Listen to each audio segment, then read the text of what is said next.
예, 오늘 제가 여러 선생님들과 얘기를 할 주제는 여기서 보듯이 문무왕에 대한 주제입니다. 문무왕인데 거기다가 제가 사족을 좀 달았습니다. 문무왕 바다의 용이 되다 이런 이제 사족을 하나 달아놨는데 사실 처음에 박물관에서 저한테 부탁하기를 이 문무왕에 대해서 좀 얘기를 해달라. 그런데 사실은 굉장히 막연했습니다. 막연했는데 마침 이제 박물관 측에서 계획서를 쓰면서 나름대로 가제를 이렇게 임시 제목을 정해서 보내준 걸 보니까 호국용 문무왕 뭐 이런 게 있어요. 그래서 아유 이거 잘 됐구나. 사실 우리가 네가 알아서 정해라 그러면 굉장히 어려운 거거든요. 굉장히 어려운데 그래서 고민하고 있던 차에 호국용 문무왕이라고 하는 이 가제를 보내줬길래 아유 잘 됐구나. 문무왕 하면은 우리가 떠오르는 이미지가 호국용, 용이 용으로서 대표될 수 있는 분인데 그래서 그러면은 이 용이라고 하는 바다의 용이라고 하는데 초점을 맞추어서 문무왕을 한번 조명을 해봐야 되겠다. 그리고 그 점에 초점을 맞춰서 여러 선생님들과 한번 얘기를 해봐야 되겠다라고 하는 그런 생각을 가지고서 정한 게 바로 문무왕 바다의 용이 되다라고 하는 나름대로의 제목을 정해봤습니다. 문무왕이라고 하면은 사실 여러 가지 이미지가 떠오를 수가 있습니다. 그런데 아마 첫 번째 떠오르는 이미지가 저는 용이라고 생각을 합니다. 근데 사실은 나중에 결론 부분에 가서 말씀드리겠습니다만은 이 용이라고 하는 것은 문무왕의 내면에 들어있는 것을 바깥으로 형상화하는 정도의 다시 말하면은 용이라고 하는 표피를 쓴 것에 불과하고 사실은 문무왕의 마음속에는 그거보다도 또 훨씬 더 정열적이고 또 나름대로의 어떤 웅대한 그런 포부가 마음속에 있었다라고 저는 나중에 결론적으로 말씀을 드리겠습니다. 다시 말하면은 용은 바깥에 드러난 문무왕의 모습이고 실제 우리가 지금 이 시간에 한번 얘기를 해보자고 하는 것은 실제 문무왕의 마음속에는 용으로 표현될 수 있는 뭔가 들어있었는가 하는 것을 한번 얘기를 해보자고 하는 그런 생각에서 우선 쉽게 우리가 그 이미지를 떠올릴 수 있는 용을 주제로 해서 말씀을 드리겠습니다. 여기서 제가 그래서 4개의 소주제를 한번 잡아봤습니다. 그래서 4개의 소주제인데 첫 번째는 격동의 동아시아라고 제가 이름을 붙여봤습니다. 사실은 저는 이 격동의 동아시아라고 해서 결국은 이게 문무왕이 살던 시기의 동아시아 역사 상황이거든요. 그래서 이 지금 우리 주제가 7세기 중엽을 중심으로 한 이 인물 열전이기 때문에 지금 6명이 강연을 하기로 되어 있는데 6명 다 이 7세기의 동아시아 정세를 얘기를 하리라고 그렇게 생각을 하고 제가 올라왔습니다. 그런데 오늘 제가 자료집을 받아봤더니만은 7세기 중엽을 전후한 시기에 이 동아시아 상황을 그렇게 또 집중해서 정리한 분도 없는 것 같아요. 그래서 다행이다. 사실은 그런 분들이 많으면은 이 제1챕터 같은 경우에는 제가 생략을 해도 되는데 없어서 뭐 다행이다 해서 제가 지금 우선 그 부분을 말씀을 드릴 거고 그 다음 이제 문무왕의 뭐 최대의 업적이라고 할 수 있는 삼국 통일을 완수한 이야기입니다. 그리고 세 번째는 이 삼국 통일을 완수하는데 아까 제가 얘기했던 문무왕의 어떤 열정이랄까 문무왕의 포부 그 문무왕의 마음속에 들어있는 그 단서가 바로 저는 자주와 위민이라고 하는 개념이라고 생각을 합니다. 그 부분에 대해서 한번 살펴보고 그리고 그것이 밖으로 드러난 호국이라고 하는 형태로 그리고 용이라고 하는 형태로 나타난 마지막 부분이 바다와 호국이라고 하는 그런 제목으로서 제가 여러 선생님들께 말씀을 드리려고 합니다.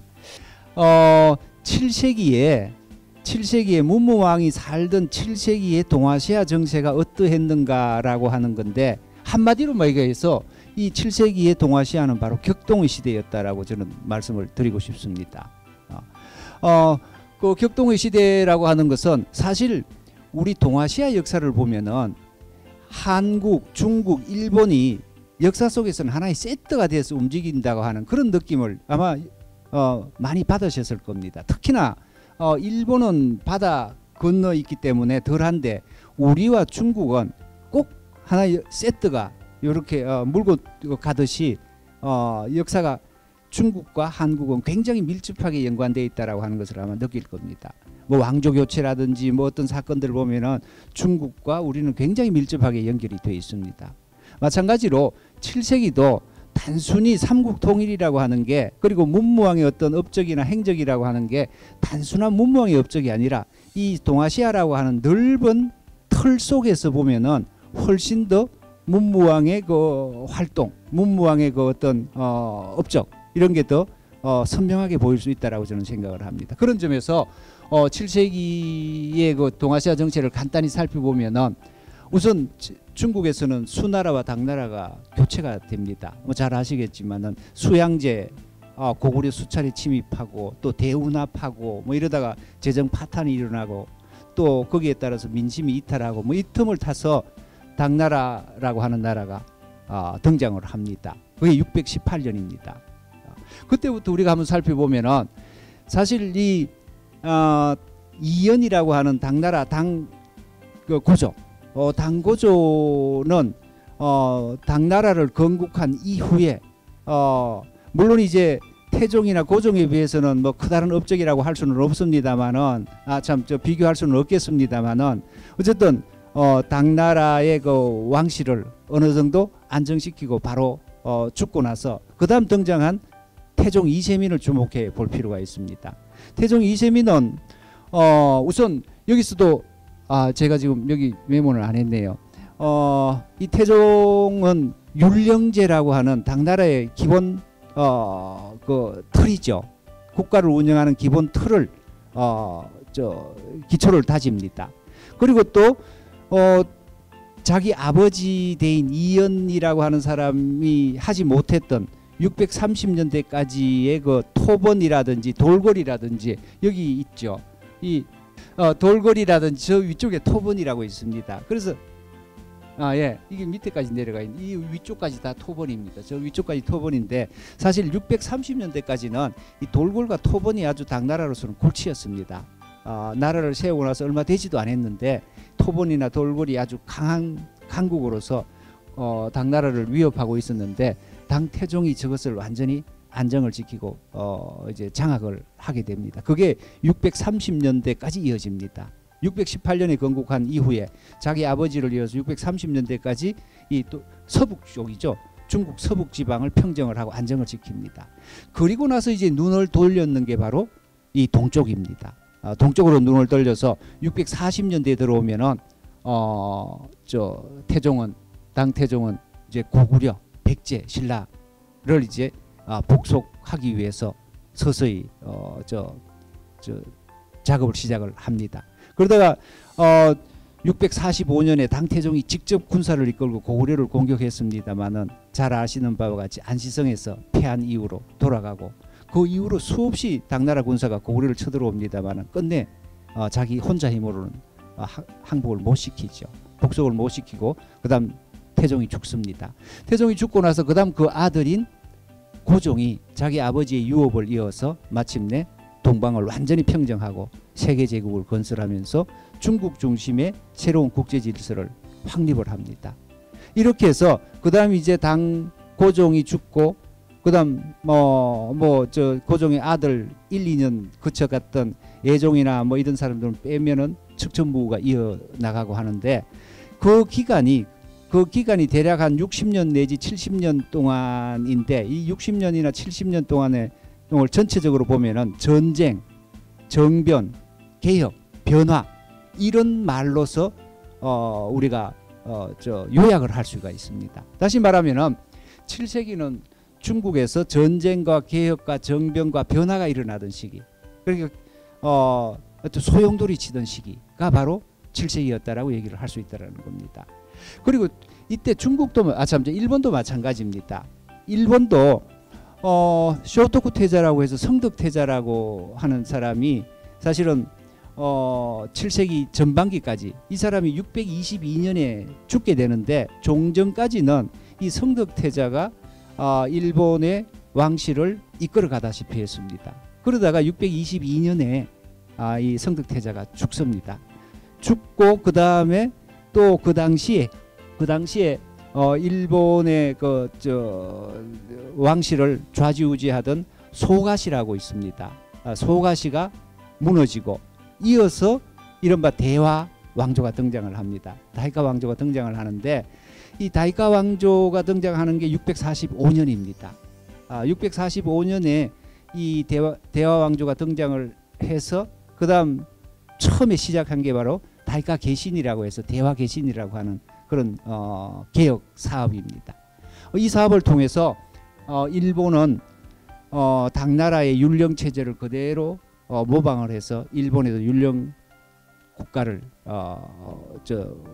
준비해 나가는 그런 첫 사업으로서 다이카 개신을 시행을 하고 있습니다. 그 다이카 개신 가운데 제가 얼마 전에 일본에 사는 그 지인으로부터 하나의 소식을 들은 적이 있습니다. 일본에 그게 오사카 부에 소속되어 있는 곳인데 나가노시라고 아마 가보신 분이 있을 거예요. 나가노시에 오사카에서 한 동북쪽으로 한 100여 킬로 떨어졌는데 나가노시에 이런 기념물이 하나 만들어졌다라고 하는 그런 소식을 들은 적이 있습니다. 이 기념물이 뭐냐 하면은 여기 보이다시피 고향 현리공 현창 뭐비라고 해서 고향 현리라고 하는 사람의 그 어떤 업적을 기리기 위해서 비석을 세웠다라고 하는 그런 소식을 듣고 내가 이번에 강의 때문에 한번 쭉 인터넷을 한번 찾아봤습니다. 그래서 야후 재팬에 들어가니까 이 사진이 그대로 있어요.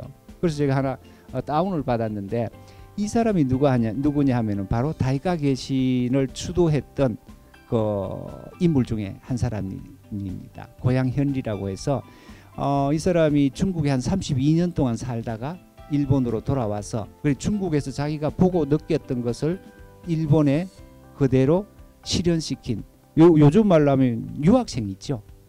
중국에 유학을 했다가 일본에서 중국에서 듣고 배운 것을 그대로 일본에 실천을 하는데 그때 이제 중대형 황자라고 나중에 그 천지천왕이 됩니다마는 그 사람이 이 사람을 발탁을 해서 다이카 개신의 일을 맡기서 이 사람을 중심으로 해서 다이카 개신. 그리고 다시 말하면은 일본에서도 새로운 움직임이 일어나는 그런 시기가 바로 7세기라고 하는 겁니다. 그리고 또 백강 전투에 그 일본군들이 아주 크게 참패한 사건도 바로 이 시기입니다. 646년에 다이카 개신이 일어나고 거기부터 한 20년 후에 20년 채 안 됩니다만 663년에 백제가 멸망한 다음에 백제 부흥군이 일어날 때 그 백제 부흥군을 도와주기 위해서 일본 조정에서 약 한 2만 4천 명 정도 그리고 뭐 배는 한 1,000척 정도를 보냈다고 그럽니다. 그런데 이 백총강 전투에서 완전히 패하죠. 패해서 전체 1,000척 가운데 한 400척이 침몰했다고 그럽니다. 그처럼 아주 크게 패한 전쟁에 참여해서 이 전쟁에 관여한 시기도 역시 이 바로 7세기입니다. 그리고 이런 이제 전쟁이라든지 개혁이라든지 그리고 아까 소가시가 몰락했다고 그랬는데 이 소가시가 몰락하는 과정에서 정변 쿠데타가 일어나고 해서 역시 일본도 크게 보면은 전쟁과 개혁과 정변과 이런 것들이 얽혀서 이어지던 시기가 역시 7세기라고 하는 겁니다. 그래서 중국도 크게 보면은 그러한 시기, 일본도 그러한 시기라고 하는 그런 말씀입니다. 그리고 한반도는 말할 것도 없습니다. 일본과 중국 사이에 끼어 있는 한반도는 그 당시의 역사적 상황을 보면은 630년대부터 이 삼국 간의 전쟁이 아주 격화가 됩니다. 우리 역사를 쭉 보면은 620년대, 610년대 이때는 사실은 고구려 백제 신라 간에 그렇게 치열한 전투가 많지 않았습니다. 그런데 630년대 들어오면은 아주 전쟁이 빈발하게 일어납니다. 그래서 630년대 그러니까 630년대에 그 어떤 공벌이 격화되고 그러다가 642년대 되면은 중국에서도 정변이 일어났고 일본에서도 정변이 자주 일어났는데 한반도에서도 마찬가지로 정변이 일어납니다. 대표적인 게 642년에 연개소문이 정변을 일으키죠. 그리고 또 연개소문만 정변을 일으키는 게 아니고 의자왕도 사실은 정변을 일으켰다라고 할 수가 있습니다. 의자왕은 원래 왕으로 있는데 642년도에 들어와 가지고 자기의 정책에 반대하는 사람들을 무자비하게 탄압을 해서 다 유배를 보냅니다. 아마 잘 알고 계실 겁니다. 그게 바로 642년입니다. 이런 정변. 그리고 신라에서는 비담의 난이라고 해서 아마 지난 시간에 주부동 선생님 얘기를 그분 저 자세하게 논문을 썼으니까 주부동 교수님 뭐 자세히 얘기를 했을 텐데 비담의 난이라든 이런 반란이 빈발하게 일어나고 전쟁이 격화되고 그리고 그 와중에서 결국은 신라와 당나라가 손을 잡고서 백제와 고구려를 멸망시키고 해서 이 한반도 남쪽을 통합하게 됩니다. 그리고 그 후에 곧이어서 북쪽에 발해가 등장함으로 해서 이른바 남북국 시대라고 하는 새로운 시대가 개막이 됩니다. 그래서 이렇게 전체적으로 보면은 동아시아 7세기 동아시아 전체를 보면은 아마 우리 동아시아 역사에서 이 7세기만큼 아주 험난한 시대는 찾아보기가 어렵다고 저는 생각을 합니다. 전쟁과 개혁과 정변과 이런 것들이 끊임없이 일어나던 시기, 이 시대를 고스란히 살았던 사람이 누구냐면은 바로 김범민이라고 하는 사람입니다. 다음 장에 살펴볼 겁니다만은 김범민은 626년에 태어납니다. 626년에 태어납니다. 626년에 태어나서 죽기를 681년에 죽습니다. 그러니까 제가 조금 전에 말씀드린 그러한 경랑 속에서 자신이 몸소 체험을 했고 그러한 변화를 몸소 체험을 했고 그러한 전쟁을 몸소 체험을 했고 더불어서 그러한 이 격동의 동아시아를 이끌었던 사람이 바로 이 김범민이라고 하는 사람이라는 겁니다. 그래서 뭐 나중에 다시 얘기가 나올 겁니다만은 대충을 한번 보면은 대충 이 사람이 이 시기에 이러한 아주 그저 격동의 시대에 어떤 일을 하면서 살아왔던가 하는 것을 연표로 쭉 정리를 하면 대충 이렇습니다. 626년에 태어나서 그다음 650년에 처음에 역사에 등장을 합니다.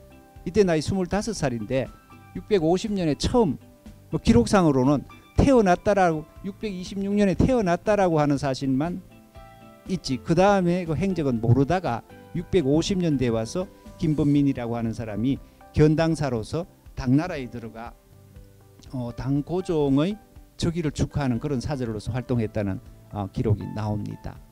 아마 견당사라고 하는 용어 이런 선생님들 잘 아마 자주 들어보지는 못한 용어죠. 요즘은 좀 쓰인다고 뭐 합니다만은 아직도 아마 좀 잘 알려지지 않은 용어인데 견당사라고 하는 것은 이게 견이라고 하는 것은 분해를 견자입니다. 당이라고 하는 건 당나라 당자, 사는 뭐 사절단 사신이죠. 그렇다면은 당나라에 보내는 사절단을 일반적으로 견당사라고 얘기를 합니다. 그래서 이때 650년에 견당사로 파견이 되고 그다음 654년에 자기 아버지인 김춘추가 왕으로 즉위를 하는데 왕으로 즉위하자 병권을 자기 아들인 김범민 문무왕이죠. 김범민에게 맡깁니다. 그래서 병불행이 됩니다. 그리고 655년 그 다음 해에 태자로 책봉을 합니다. 그리고 660년에 백제를 토벌 하고 이게 이제 문무왕이 왕이 되기 이전까지의 행적이라면은 그다음 661년에 태종 무열왕이 죽습니다. 태종 무열왕이 죽고 그다음 태종 무열왕이 죽고 나서 이 김범민이 맏아들이기 때문에 이어서 왕의 즉위를 합니다. 그리고 이제 그 중간중간에 삼국 통일과 관련해서 그리고 또 대당 외교와 관련해서 여러 가지 뭐 행적이 있습니다만 다 생략을 하고 그다음 668년에 고구려를 토벌해서 마침내 백제와 고구려를 이제 완전히 멸망을 시키고 그리고 676년에 이제 당나라 군대까지 한반도에서 축출을 한 다음에 마침내 삼국 통일을 완수하고 그리고 그 681년에 56세로 죽습니다. 근데 이런 삶을 살았는데 뭐 다른 것보다도 태어났을 때 626년, 죽을 때 681년입니다.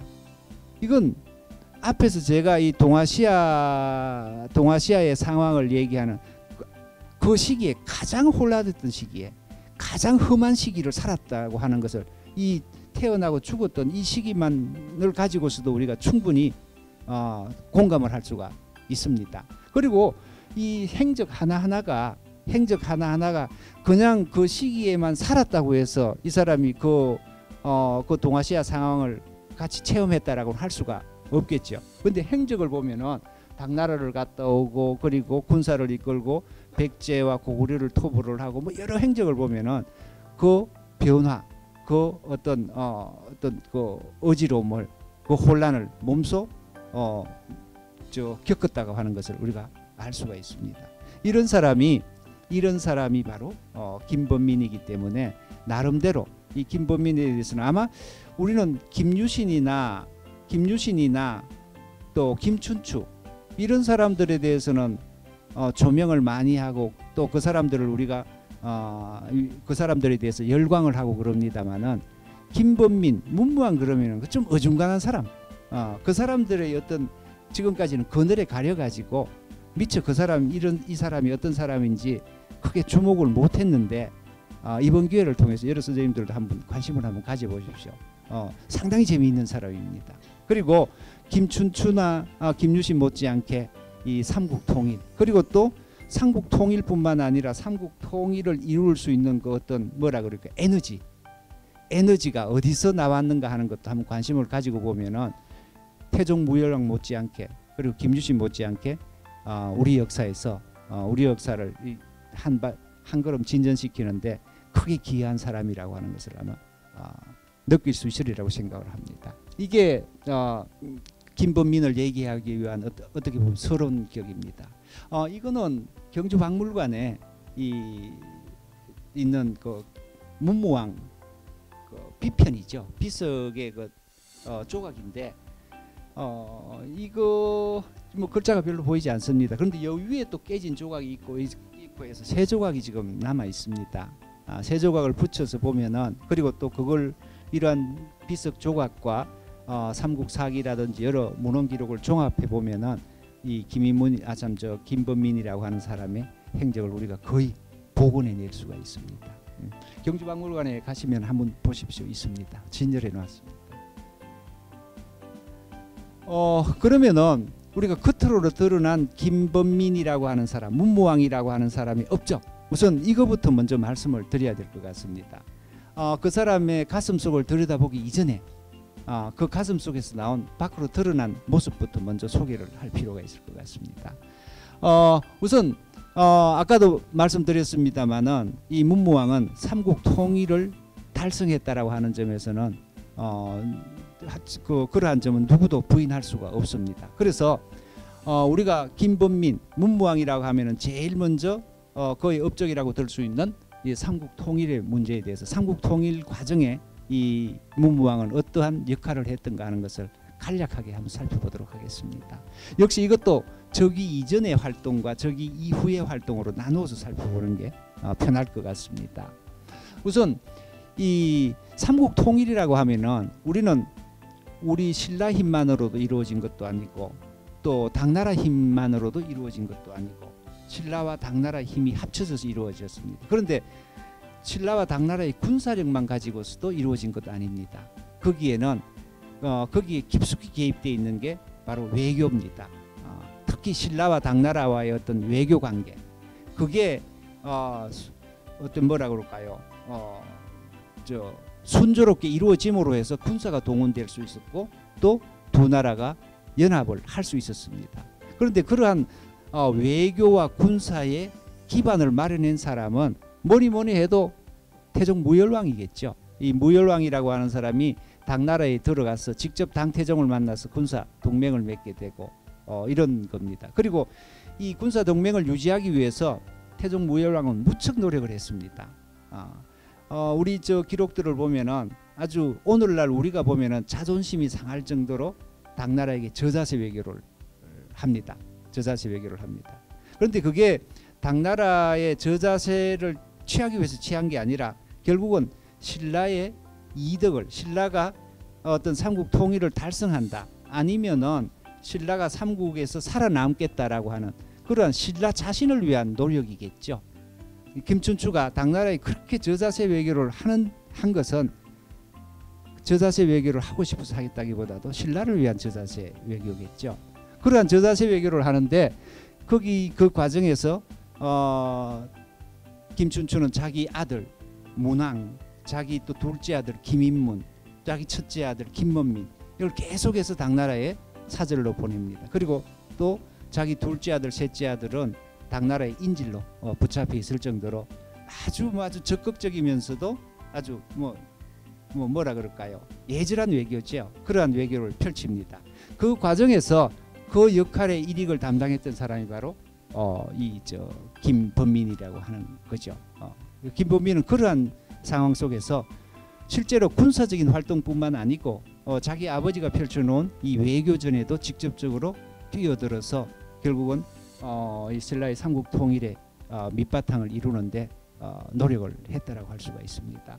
그래서 견당사 파견이라고 하는 걸 제가 메모를 해놨습니다. 이 그림 아마 많이 알려진 그림이 있죠. 이 가운데 신라 사람이 있습니다. 한번 찾아보실래요? 보입니까? 신라 사람, 이 사람이요? 이 사람이요? 이 사람 제일 잘 생겨서 그런가요? 예, 그렇죠, 그렇죠. 맞습니다. 이 조간이라고 그랬죠. 이 뭡니까? 꽁털이라든지 우리 뭐 화랑들 그 그림 그릴 때 꽁털 꽂고, 그리고 수렵도 고구려 수렵도 보면 수렵청 보면은 뭐 이 털 꽂고 젊은 사람들이 활 쏘고 하는 그런 모습들이 있는데, 고구려 백제 신라의 그 습속 중에 하나가 저런 깃털을 꽂고 머리 모자에 깃털을 꼽는 게 습성이라고 그래요. 그 당시에 외국 사람이 당나라의 사신으로 가면은 원래 자신들이 입던 복색을 그대로 입고 들어가야 됩니다. 오늘날 우리 미국의 특사로 가면은 다 양복 입고 가잖아요. 뭐 유럽식으로 입고 가는데, 옛날 같으면은 우리 지금 한복 두루마기 입고 뭐 이렇게 가야 된다는 겁니다. 그래서 그 당시에 남아 있는 그림을 보면은 대충 어느 나라 사람인가라고 하는 것을 알 수가 있습니다. 이건 그 당시 그렇게 입고 있고, 저 사람은 아마 어디 뭐 저 서역이나 저 어디서 온 사람 같고, 이거는 어디 북쪽에서 온 사람 같고, 그죠? 예. 그러니까 그 당시에 그 본국에서 입던 그 복색을 그대로 갖춰서 들어오는 게 원칙이다라고 그게 당나라 법령에 그렇게 적어놓고 있습니다. 어쨌든 이런 이제 견당사, 이런 견당사라고 들어가서 그런 외교 활동을 했고, 그다음 아까 말씀드렸듯이 병부령 됐고 태자가 됐고. 그런데 하필 왜 태종 무열왕은 저기 하자마자 자기 맏아들을 병부령에 임명을 했느냐면은, 사실 이제 이 김춘추는 당태종과 밀약을 맺고 돌아와서 군사 이제 나중에 연합 동맹을 위해서 군사를 키워야 됩니다. 그래서 군사력을 키워야 되는데, 군사력을 키우는데 병권을 장악하고서 그것을 이끌어갈 사람을 누구를 지목했느냐 하면 바로 자기 아들인 김범민을 지목을 했다라는 겁니다. 그게 바로 병부령입니다. 거기다가 바로 또 그 다음에 태자로 임명을 합니다. 그래서 저는 그것을 양병이라고 양병이 중심이다. 그러니까 나당 군사 동맹의 군사적 기반을 닦는데 이 김범민 문무왕이 아주 크게 역할을 했다라는 겁니다. 외교적인 역할, 또 군사를 키우는 역할, 이런 걸 김범민이 했고, 그 다음에 이제 직접적으로 병부령으로서 백제토벌에 참여를 합니다. 660년에 김범민이 군대를 이끌고 자기 아버지를 대신해서, 물론 자기 아버지도 전쟁터에 나갑니다. 그러나 후방이 멀리 빠져 있죠. 빠져 있고 김범민이 직접 김유신하고 군대를 이끌고 황산벌을 넘어서 사비성을 함락을 합니다. 이런 직접 군사를 이끌고 백제를 멸망시키는데도 김범민이 아주 뭡니까 선봉으로서 활동을 합니다. 더욱이나 이 김범민은 이제 백제를 공격하기 위해서 군사를 이끌고 사비성으로 가던 도중에 어디를 한 곳을 돌립니다. 그게 어디냐면 바로 지금의 덕적도지요. 그 당시는 덕물도라고 그랬는데, 그 덕물도에 들립니다. 그게 누가 있었느냐면 그 당시에 소정방이 13만 군대를 이끌고 도착해서 덕물도에 기다리고 있었습니다. 그래서 김범민이 자기 아버지를 대신해서 병선백척을 이끌고 덕물도에 가서 소정방과 군사 기일을 협의한다든지 뭐 여러 가지 이제 군사 계획을 짜고 돌아와서 나중에 사비성으로 진격을 해서 마침내 백제를 멸망시킵니다. 이러한 역할. 그러니까 결국 나중에 다시 한 번 더 말씀드려야 되겠습니다만은 삼국 통일의 중심에 자리 잡고 있었던 사람은 어떻게 보면 물론 이제 김유신도 중요하고 다 중요합니다만은 김범민이 오히려 더 중요한 역할을 많이 했다라고 얘기를 할 수가 있다는 겁니다. 그래서 덕물도를 거쳐서 황산벌 사비성을 이제 사비성을 함락함으로 해서 마침내 백제를 멸망시킵니다. 이게 이제 자기가 왕이 되기 이전에 삼국 통일의 과정에 관여했던 일이고, 그 다음에 자기가 왕이 된 이후에 이제 고구려 출병. 사실 661년 7월인가 6월인가 자기 아버지 김춘추가 죽습니다. 그런데 그 다음 한 2달 후에 당나라에서 자기들이 고구려를 공격할 테니까 신라에 군사를 보내라고 얘기를 합니다. 상중이잖아요. 상중도 금방 자기 아버지 죽은 지 얼마 되지도 않았는데 군사를 동원해서 고구려로 보내라고 그러니까 이 김범민으로서는 아마 요즘 생각에서는 아마 황당했을 겁니다. 그런데도 그냥 그대로 명에 따라서 신라의 군사를 그 전시 체제에 맞춰 가지고 편성을 해서 보냅니다. 보내는데 한성이죠. 지금 우리가 있는 이쯤 와서 이쯤 오니까 당나라에서 또 무슨 연락이 오느냐 하면은, 자, 지금 군대는 직접 올 필요 없고 군대는 돌아가고 그 대신 지금 소정방이 평양을 공격하고 있으니까 군량을 보내라. 군대는 필요 없다. 라고 얘기를 합니다. 그래서 또 김범민은 군대를 이만큼 이끌고 왔다가 다시 돌아갑니다. 돌아가서 김인문, 김유신 이 사람들을 시켜가지고 군량을 또 평양에 보내죠. 온갖 고생을 다 하면서 많은 손실을 입으면서 군량을 이제 전해주니까 소정방은 그것을 받아가지고 챙겨서 이제 어느 정도 군인들 당나라 군사들을 먹인 후에 그냥 철수하고 맙니다. 빈손으로 철수를 하고 맙니다. 이런 것도 묵묵하게